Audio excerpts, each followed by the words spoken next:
ऐसा लगेगा, लेकिन वो बहुत बड़े के हाथ में नियंत्रित है परिस्थिति। देखते देखते उस परिस्थिति का परिणाम निश्चिंत, निःशोक और निर्भय कर देने वाला हो जाएगा। साधन पथ पे हम इनको आदर्श मानकर चले तो बहुत जल्दी आनंद आ जाए। अब हमें किसी भी अड़चन से कोई भय नहीं, किसी भी अड़चन से भय नहीं। आप ये खिलवाड़ मत समझे। किसी भी अर्थ कोई तुम्हें नहीं रोक सकता आप श्री जी से मिलने के लिए। साधक 3 बातें आरंभ से देखे कि हमारे जीवन में आ रही हैं कि नहीं। पहली बात, भगवान पर पूर्ण श्रद्धा विश्वास।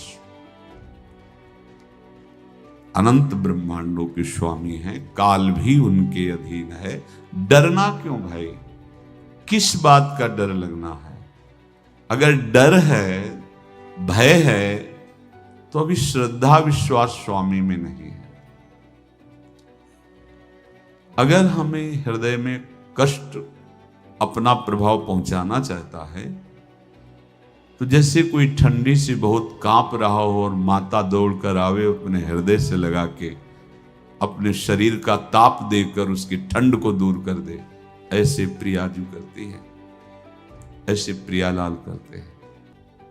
ये कहा कहो बड़ भाग, नित नित रति हरिवंश हित, नित बरधत अनुराग, यह जो कृपा हरिवंश की। ये आपनो भाग आपन मुख, कहत जो श्री हरिवंश बल, हरिवंश भरोसे भय निडर, सो नित गर्जत हरिवंश बल। देखा है, कष्टों की बौछार है। ऐसे जैसे ऊपर से वर्षा हो रही है, भगवान शेष फणों का छत्र, संवर्तक मेघ प्रलयंकारी वर्ष रहे, गिरिराज जी का छत्र। ऐसे भक्त को कृपा छत्र से हर समय सुरक्षित रखा जाता है। भक्त बनने के लिए कोई विशेष लायकात की आवश्यकता नहीं। मैं समस्त गुणों से हीन, पर मैं अपने प्रभु का, बस यही लायकात है। प्रभु की सिवा यदि आपका कोई अन्य आश्रय है तो आपको धोखा लगेगा। नहीं तो सच्ची कह रहे हैं, इसी जन्म में निहाल हो जाओगे। एक बात केवल स्वीकार करो कि प्रभु के सिवा मेरा कोई नहीं है, और है भी नहीं। स्वीकार कर लोगे तो तुम्हें अनुभव में आने लगे। हम प्रतिपल देखते हैं, प्रतिपल। वो केवल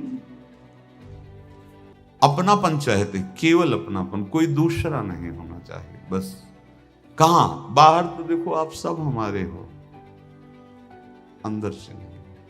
अंदर से आप सब श्री जी के हो और हम आपके सेवक हैं। बाहर से आप गुरु मानो, जो भाव मानो, वो आपको श्री जी जाने। अंदर से हमारे आप श्री जी के जन हो और हम आपके सेवक हैं। बाहर से कुछ भी व्यवहार मानो, कोई बाहर से व्यवहार का कोई अस्तित्व नहीं, अंदर की बात का अस्तित्व होता है। आप सब हमारी स्वामिनी के परिकर हो, हम आपके दास हैं। बस इस बात से हमारा अपनापन आपसे है, नहीं श्री जी के सिवा किसी से कोई अपनापन नहीं। कि आप इसका प्रभाव समझिए। प्रभु को सिर्फ अपनापन चाहिए, सिर्फ अनन्यता। यदि उपासक में 3 बातें नहीं है तो अभी थोड़ी गड़बड़ी है। पहला, दृढ़ श्रद्धा विश्वास। दृढ़ श्रद्धा, अब नहीं, अब नहीं, अब नहीं। अब तो हाथ उठने का समय आ गया। अब क्या, अब नहीं। अब गाहक मत फंसाओ, बाजार बंद करो, हाथ उठा लो, चलो अपने घर चलो। समय आ गया, घर चलने का समय है। नहीं तो कलयुग अपनी बाजार ऐसी फैला देगा कि भूल जाओगे कि घर भी जाना है। दूसरी बात, जो गुरु ने भजन दिया उसमें तत्परता, सच्ची मानिए। जीवन भर कभी इस प्रमाद को गुरु कृपा से आने का अवसर नहीं दिया गया कि चैन से सोए हों और चैन से खाए हों। पूरे जीवन कभी सुविधाओं को स्वीकार नहीं हुआ, पर साधन मार्ग में कभी भी शिथिलता नहीं हुई, तत्परता है। प्रभु पर पूर्ण श्रद्धा विश्वास और गुरु प्रदत्त साधन पर तत्परता, और तीसरा खास विषय इंद्रियों से भोगों को न भोगना। तब ये जो रंग है परमार्थ का, तब अब 2-4 माला की मनमानी आचरण किए कहते हैं हमें भगवदानंद की स्फूर्ति नहीं होती। आपने रास्ता रखा है भगवदानंद का, बाजार लगाए बैठे हो अंदर हृदय में अन्य आसों की, अन्य भोगों की, अन्य चाहों की, अन्य मान्यताओं की। अरे खाली करो, ये सब माया का खेल है। एकमात्र प्रभु, बस जब ठन जाएगी ये बात। अच्छा गौर से देखो क्या है, जब चलोगे तो क्या होगा, चलने की तो सोचो, उस दिन की सोचो जिस दिन चलना है, और किस दिन चलना है पता ही नहीं है, तब तो और होश में हो जाओ। आपको कोई भी यहां सहयोग देने वाला नहीं, कोई भी वस्तु आपकी नहीं, कुछ भी आपके साथ नहीं जाएगा। तो होश में हो जाओ, संभाल लो, आगे की गति मत बिगाड़ो। 3 बातों पर ध्यान दीजिए। श्रद्धा और विश्वास अटूट अपने इष्ट पर। दूसरी बात, हमारे हृदय में जो गुरुदेव ने उपासना का बीज रोपण किया, तत्परता। देखो आपको हृदय की बात कहता हूं, माया के पास केवल प्रलोभन है, ये सुख में बांधती है। सुख का प्रलोभन अच्छे से सजा के पेश करके देना, साधक को भ्रष्ट करना, ये इसका स्वभाव है माया का। माया किसी व्यक्ति का नाम नहीं, किसी शरीर का नाम नहीं। भगवद विमुखता जिस वस्तु व्यक्ति स्थान से हो वही माया है। माया का मतलब थोड़ी जिसे कोई स्त्री शरीर पे आरोप कर दे या पुरुष शरीर पे आरोप कर दे, ये तो माया है। तो और क्या है? मैं, मोर, तोर, तय, और जहां तक इंद्रियां जाएं, जहां तक मन जाए, सब माया ही है। इसको देखा है भगवान के पार्षदों ने। ये क्या करती है? चमकीली लेबिल लगाकर, सुख का चारा डाल करके जीव को बांधती है।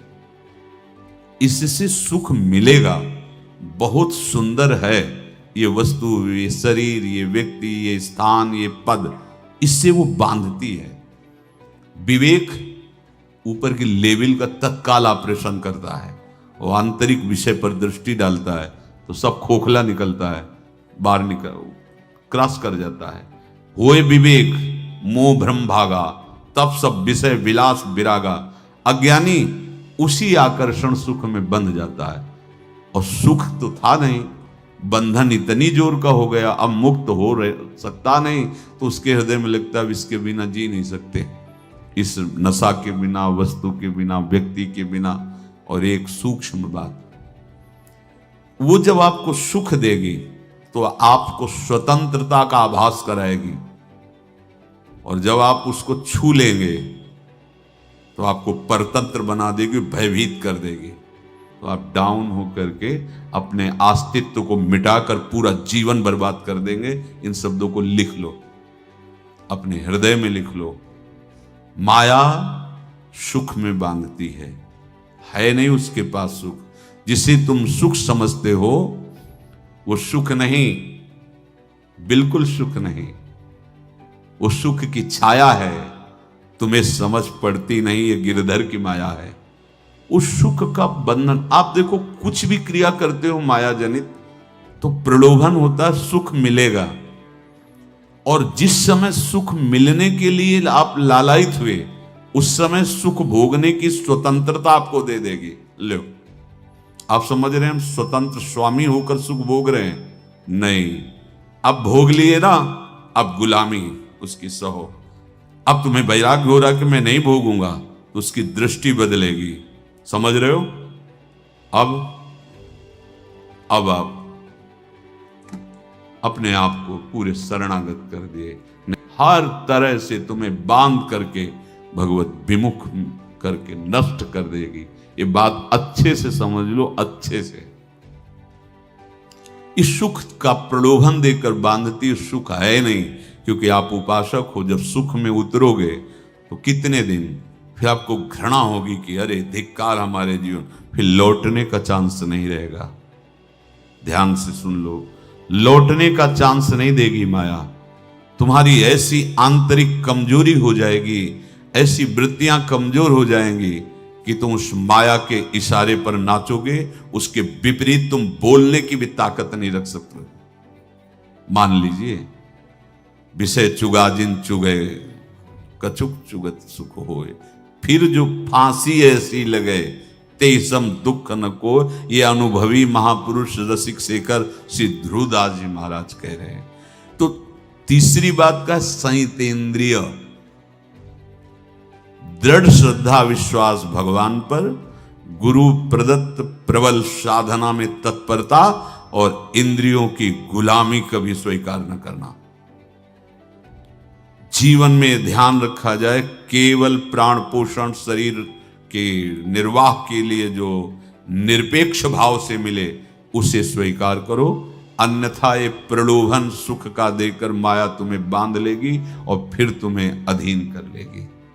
कितने ऐसे मार्ग में उत्साहित होकर चलते हैं, पर गुरु कृपा पात्र ना होने के कारण, चतुर खिलाड़ी ना होने के कारण वो प्रलोभन में फंस जाते हैं। फंस गए तो फिर मछली का कांटा जानते हो, ऐसे अब वो चाहे जितना हिले डुले वो कांटा नहीं निकल सकता, अब तो उसको मरना ही पड़ेगा। ये जन्म बर्बाद ना हो, आप सबसे प्रार्थना है। बहुत ही अपने घर की जैसी बात होती है।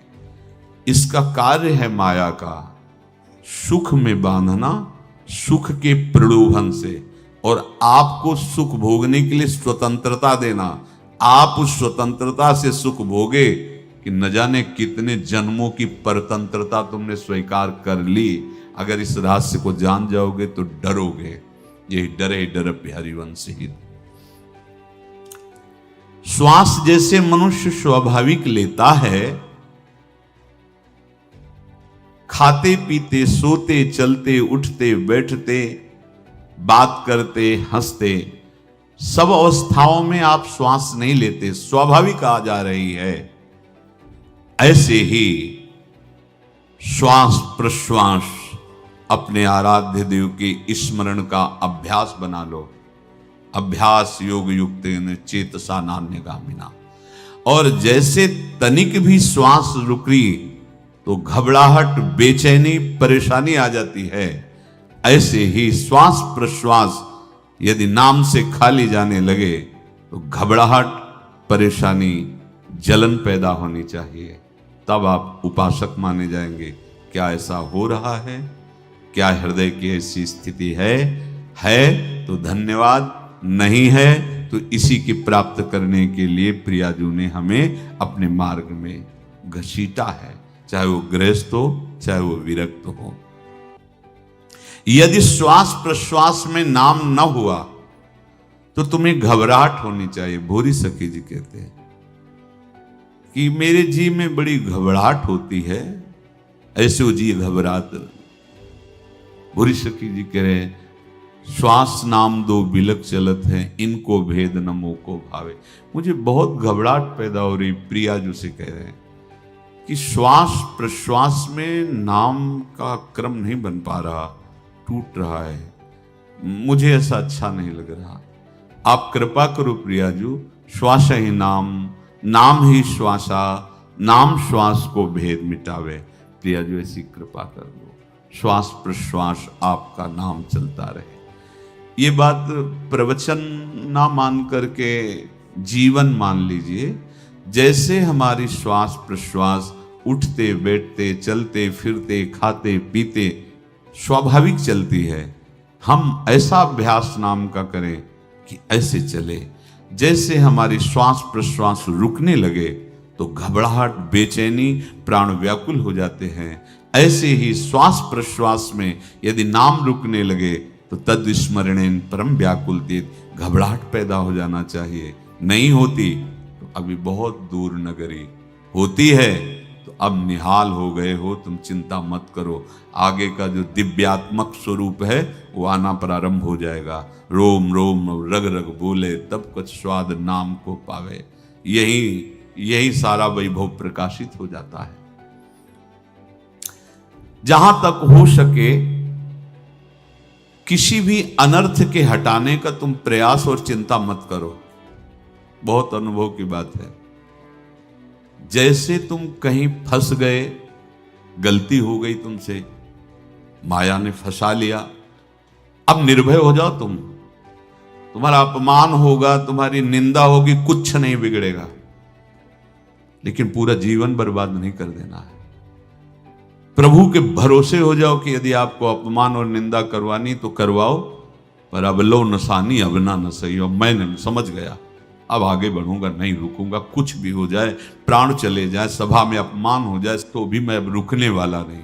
समझ रहे? प्राप्त अनर्थ की निवृत्ति की चिंता में नहीं रहना तुम्हें।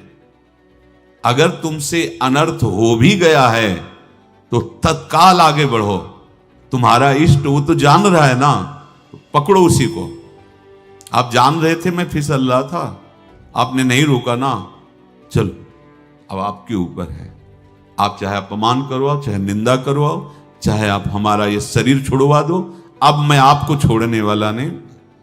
बिल्कुल ये बात पकड़ लेना। ये जीवन में कई बार ऐसे अवसर आते हैं जहां हमारी भक्ति को बाधित करने के लिए माया ऐसे कांटे फैला देती है और हम असमर्थ हो जाते हैं, हम दब जाते हैं। कुछ गड़बड़ नहीं होगा, मृत्यु से ज्यादा कुछ गड़बड़ होने वाला नहीं। जो गड़बड़ हो गया अब दोबारा होगा नहीं, और उसमें हम दबेंगे नहीं, हम उसे क्रॉस करके आगे बढ़ेंगे भगवत मार्ग। कुछ नहीं होगा, विश्वास करना। वो ऐसे फूल जैसा निकाल के तुम्हें अलग कर देंगे। विश्वास रखना, विश्वास रखना। इस बात पर हम जोर दे के कह रहे हैं, नहीं फंस जाओगे, फंस जाओगे। कभी इष्ट गुरु से छुपाव मत करना कि अगर ये जान गए तो। नहीं, जानो, तुम जानो। क्यों जाने? गलती तो तूने की। अगर हमारी गलती है तो आपकी भी गलती है। कैसे? छोटा बालक जब गिरता है, मां दौड़ के उठाने जाती है ना, तो पहला रोष दृष्टि उसकी मां की होती है। अब तो उठा रहे हो, और जब गिरने जा रहे थे तब क्यों दृष्टि नहीं डाली? अगर पकड़ लेती तो गिरता ही क्यों नहीं? तुम्हारी माया बाजी पसारी विचित्र, सुन मुनि मोहे काकी कोड़, कह हरिदास तुम्हारे हम जीते। तो ये अपने संबंध बल से बात कर रहे हैं। झुकना नहीं, टूटना नहीं। माया का कार्य है झुका देना, रौन देना, और पश्चाताप मत करना। प्रायः कहा जाता है प्रायश्चित करो, पश्चाताप। हमारे पास समय नहीं है। राधा राधा राधा सब हो गया, पश्चाताप बढ़ा गए। नहीं तो इसी चिंता में गलती हो गई, गलती हुई तब समय नष्ट हुआ। अब वर्तमान में उसका चिंतन करके नष्ट करो, और आगे के चिंतन की गुंजाइश नहीं रह गई, क्योंकि आप अपने हृदय को इतना गिराते चले जा रहे हो, हृदय का स्तर, कि उत्साह ही नहीं रह जाएगा। यह ऑपरेशन है सीधे भगवत प्राप्ति के लिए। बिल्कुल दृढ़ विश्वास। तुम्हें अब अपनी चिंता नहीं करनी। बैठा लो, हृदय में बैठा लो। अगर भगवत विश्वास नहीं तो घबराहट पैदा हो जाएगी, भय हो जाएगा, विषाद हो जाएगा। अरे कितनी बार संसार में अपमान हुआ है, कितनी बार सम्मान हुआ है। ये कुछ सम्मान और अपमान कुछ अस्तित्व तो नहीं रखता। अब हरि नहीं छूटेंगे। भाग हरि की तरफ, भाग। बिल्कुल परवाह न कर, भाग। किसी के फंदे में मत फंस, भाग। ये अंदर की पुकार है, अंदर की बात कह रहा हूं। ये मन बहुत बदमाश है। पहले तो लुभायमान करके सुख में बंधाता है, और फिर भय और संकट विषाद में फंसा देता है। प्रभु का विधान संदेह युक्त नहीं होता। निसंदेह तुम्हारे सामने वो विधान प्रकट होगा जिससे तुम्हारा परम मंगल हो जाएगा, परम मंगल हो जाएगा। डरना नहीं। बताया नहीं था एक बार प्रेम भगत की बात। तो हमारे पास प्रेम जी आते थे, बहुत नाम जापक थे, श्री हरिवंश, श्री हरिवंश। तो उनसे पूछा आपकी ऐसी नाम निष्ठा कैसे आई? तो उनका गलती से नाम निष्ठा कैसे आती है? तो किसी पद के अधिकारी थे जिसमें किसी कानून के विरुद्ध उसमें दस्तखत कर देने से करोड़ों रुपया उनको प्राप्त होना था। तो रात्रि में ऑफिस में बुलवा के उन्होंने वो गलती कर दी, दस्तखत की, बड़े अधिकारी थे और वो उनको पता नहीं था कि वो षड्यंत्र है और पहले से कैमरा रख दिया गया था। पूरा वीडियो लेते देते, बातचीत करते, दस्तखत करते, सब प्रमाण। तो सुबह जो उनकी आरती उतारी गई समाज में, तो बस घर वाले भी उनसे कि जैसे पुत्र थे पत्नी कि पिताजी पापा आपसे ऐसी आशा थी, मार दिया हम सब लोगों को आपने। कब हम लोगों ने धन की मांग की आपसे, आप इस अवस्था में ऐसा कर। तो घर से ये वचन और बाहर तो सब उपहास उनका, और उन्होंने निश्चय किया रात्रि में आत्महत्या कर लेंगे। कर्म बड़ा विचित्र होता है। पर वो वृंदावन पहले से आते थे और हरिवंश उपासकों से मिलते रहते थे। गुरुदेव भगवान से भी उनका परिचय था। गलती किसी से भी हो सकती, चूक है, यही तो है ना। कंचन कामिनी कीर्ति, कहीं भी लुभायमान।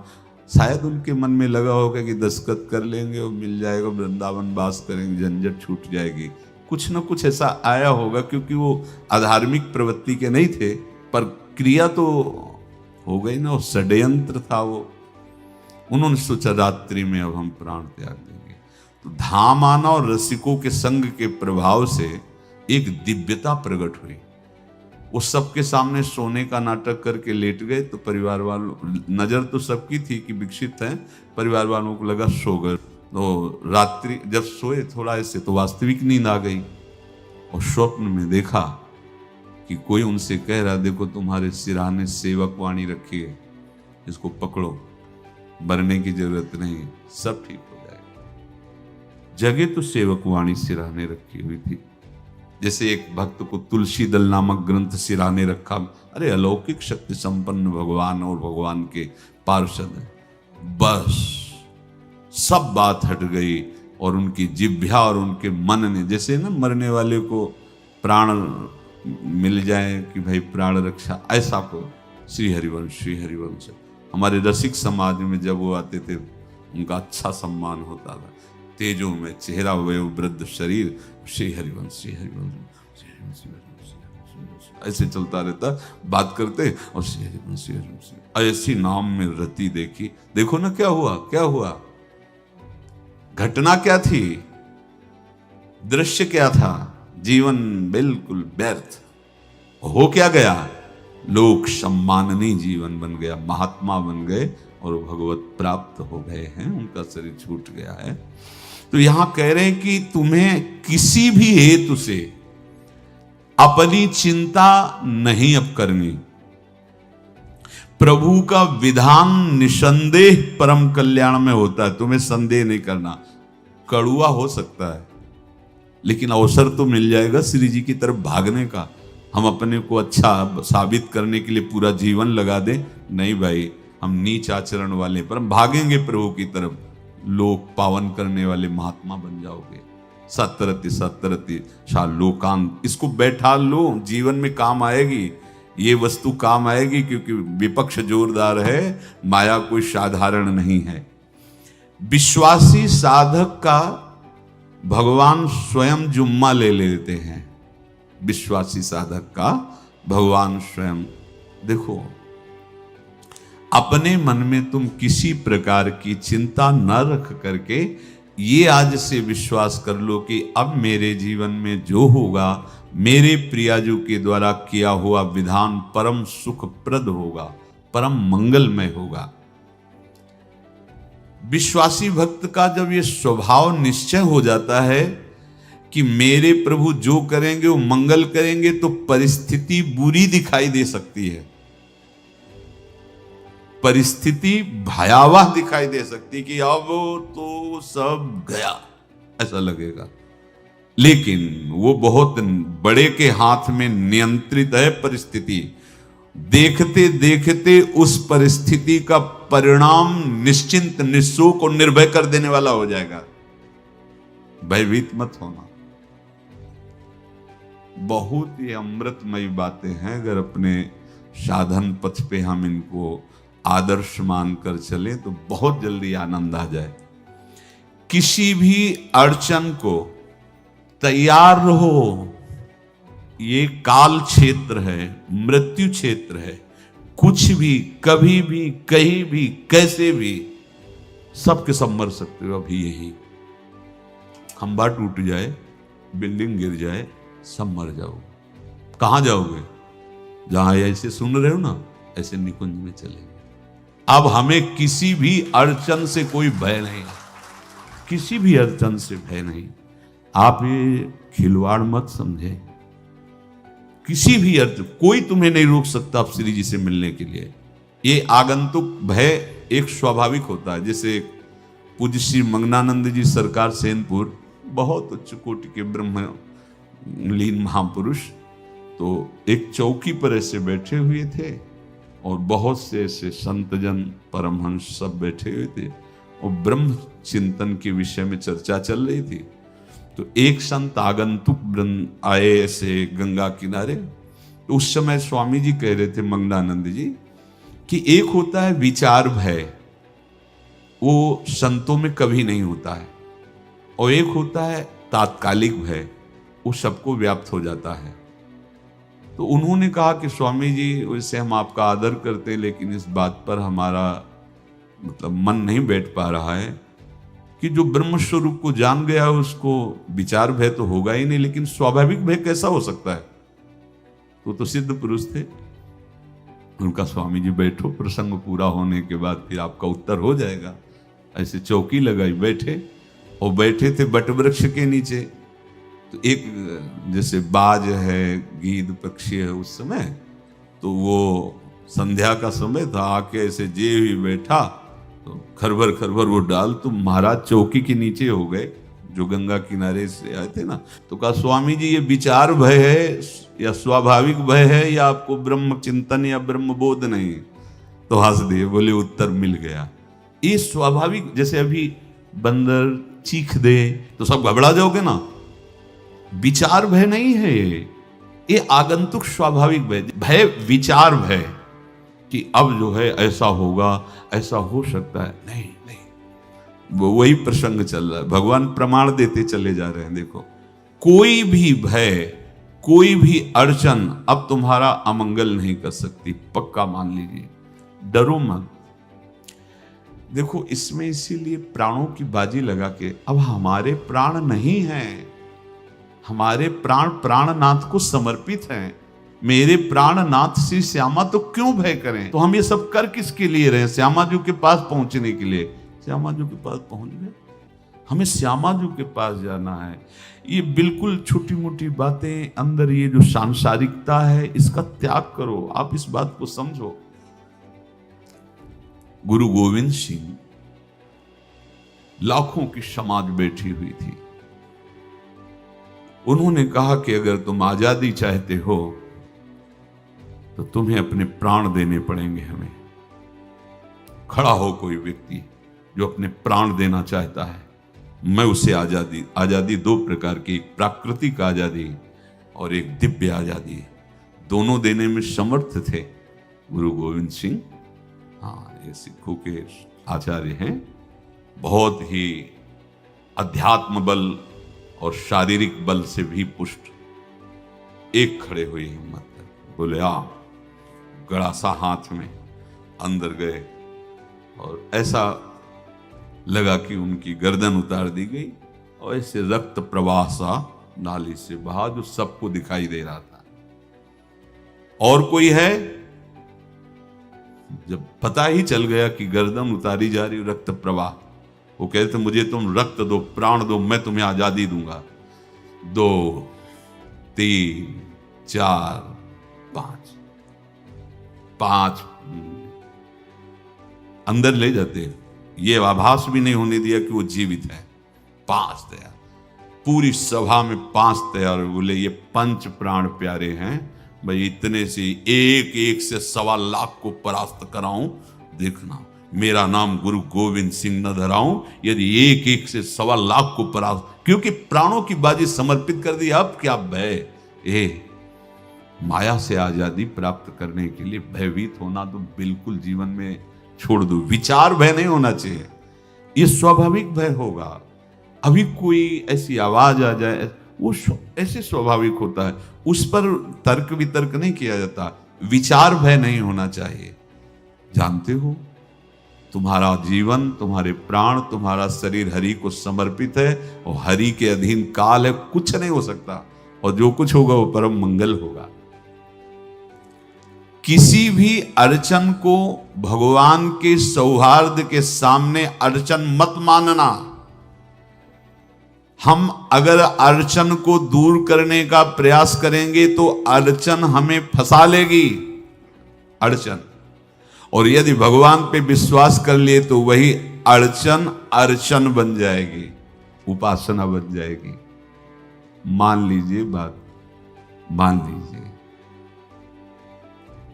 आप लोग तो गृहस्थ में देखा होगा, हमने देखा है, बच्चा गिरा, रोने लगा, माँ उठाने आई, छाती से लगाया, वो माँ के थप्पड़ मार रहा है। यद्यपि वो कुछ जानता नहीं, पर भाव जब उसके देखे, बलिहार है, इस वात्सल्य की बलिहार है, ये माँ को मार के कह रहा है, थप्पड़ मार के, अब तू छाती से लगा रही, जब गिरा और चोट लगी तब तू कहाँ थी, क्यों ले उठाया, ये अधिकार। हरि वो तो अल्पज्ञ माँ है, पर हम तो सर्वज्ञ हरि के वात्सल्य में डूबे हुए हैं, हमको तो भय बिल्कुल नहीं होना चाहिए। हाँ, जानबूझकर इसका दुरुपयोग मत करना। विश्राम की तरफ सत्संग जा रहा है, ध्यान से सुनो। कोई भी अड़चन, अब हमको प्रयास नहीं करना उसको दूर करने का, ये जिम्मेवारी हमारे प्रभु की है। और प्रभु के ऊपर अगर आपने भरोसा दृढ़ कर लिया तो हर अड़चन अर्चन बन जाएगी, भगवान की पूजा बन जाएगी। पर देखो, इस बात को लेकर के हमें अशुद्ध आचरण नहीं करना, गंदी बात पे नहीं उतर जाना कि आप बचा लेना जो भगवान हो, तो नहीं बचाएंगे, हम तुम्हें बता रहे। अगर उनको चैलेंज करोगे ना कि सत्संग में सुना है कि आप बचाते हो, बचा लेना भला, तो नहीं बचाएंगे। क्या करेंगे? डबल पिटाई करवाएंगे तुम्हारी, क्योंकि सुन के भी तुम मनमानी कर रहे हो ना, और जब पीटोगे फिर रोगे तो फिर बचा लेंगे। ये लीला बिहारी गुरु हैं, बहुत करुणा में है, इनसे उल्टा मत खेलना, नहीं तो अगर ये उल्टा खेलने लगे तो तुम पहचान ही नहीं पाओगे। कह रहे हैं अपने आचरण को जानबूझकर अशुद्ध ना करो, तुम्हारी सारी बुराइयों की जिम्मेवारी हरि ले लेंगे। शब्द पर ध्यान दीजिए, जानबूझकर तुम अपनी बुराइयों का प्रयोग मत करो, तुम्हारे में जो बुराई है वो श्री हरि स्वयं स्वीकार कर लेंगे, वो ठीक है। जैसे आग में मल पड़े या चंदन या लोहा पड़े या लकड़ी, आग सबको अपना रूप दे देती है, ऐसे हर बुराई हरि में जाके परम सद्गुण बन जाती है। हम जितना अपने आप को अच्छा बनाने का प्रयास करेंगे, ये संसारियों के समझ में नहीं आएगा, परमार्थ के पथिकों के लिए बात है, और यही विश्राम हो जाएगा। हम अपने आप को जितना अच्छा और बड़ा बनाने की कोशिश करेंगे, उतना ही हमारा प्रयत्न हमको नीचा गिरा देगा। यदि हम अपने को भगवान के आश्रित कर करके उनके नाम का जप और उनकी आज्ञा पे चले तो इतने अच्छे बन जाओगे, बिस्तरे सब जग विमल कीरति साधु संगति ना टरे। इतने महान बन जाओगे कि विश्व आत्मा भगवान जब हृदय से लगा लिए तो जा पर कृपा राम की हुई, ता पर कृपा करे सब कोई। सुर नर मुनि प्रसन्नता ऊपर, सोई विजयी विनयी गुण सागर, तास सुजस त्रैलोक उजागर। इसलिए सत्संग का मनन करो और ये जीवन व्यर्थ ना जाने पावे, सावधान आप रहो, और निर्वाह हमारी लाडली जू करेंगी। और ये जन्म हम सबको लाडली जू की प्राप्ति के लिए मिला है, और पक्का पक्का विश्वास करो लाडली जू हमें मिलेंगी, पक्का विश्वास करो, इस पे संशय मत रखना। हम किसी साधन बल से नहीं कह रहे कि तुम्हें लाडली जू मिलेंगी, लाडली जू मिलेंगी उनकी कृपा से, उनके दुलार से, उनके आकर्षण से। अब हमारा निश्चय हो गया है कि लाडली जू बोले आपका, हम हमारा मतलब सबका। ये जितने आप सब बैठे हो, आपको पता नहीं आपके कितने भाग्य प्रकाशित हो रहे हैं लाडली जू की कृपा से। अगर पता चल जाएगा तो अहंकार आ जाएगा, धैर्य पूर्वक सत्संग का मनन करो और उसे अपने आचरण में उतारो। शेष चर्चा आगे। श्री राधा वल्लभ।